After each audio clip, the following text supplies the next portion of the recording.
और सीबीएसई के जो बोर्ड स्टूडेंट है class 10th and class 12th वाले, उनके लिए अलार्मिंग बेल बज चुका है, यानी count down to the board examination 2025।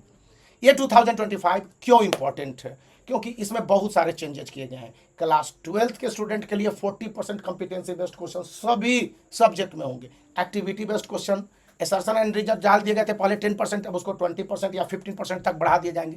Class 10th के लिए कॉम्पिटेंसी बेस्ड क्वेश्चन 50% है, यानी 50% question thought based, even reference to contest में भी आपको उसी तरह के जवाब देने हैं। और तीसरी सबसे बड़ी बात बताई जा रही है कि ऐसे क्वेश्चंस के लिए स्टूडेंट को स्कूलों को प्रिपेयर करने के लिए सीबीएसई ने कहा है। और स्कूल कितने सीबीएसई के स्टूडेंट को प्रिपेयर कर रहे हैं, उससे पहले मैं एक क्वेश्चन पूछ लूँ कि क्या आपका सिलेबस कंप्लीट है?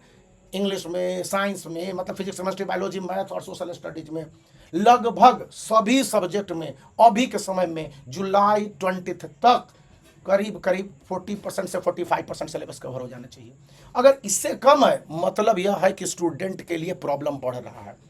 जुलाई से अगस्त के बीच में 60% तक सिलेबस कवर होने हैं हाफ ईयरली एग्जामिनेशन से पहले, क्योंकि September is a month consider to be non productive. Half of the September would be in the preparation और conducting even copy examining of half yearly examination for which student as well as teachers are completely busy doing so in September 2024।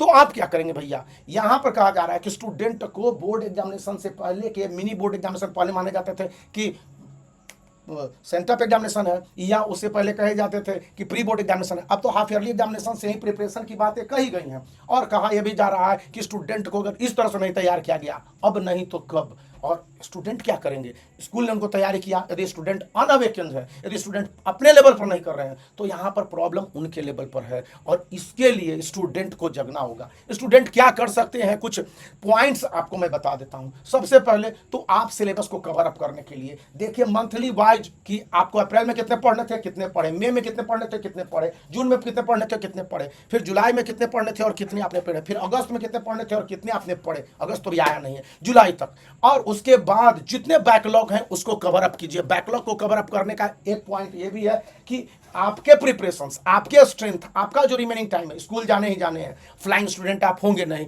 उसके बाद जिस तरह से preparation कर रहे हैं उसमें स्टूडेंट के लेवल पर जो तैयारियां हैं और उसके बाद उसके जो एग्जामिनेशन के प्रोसेस है, क्या उनमें वो कंप्लीटली राजी है?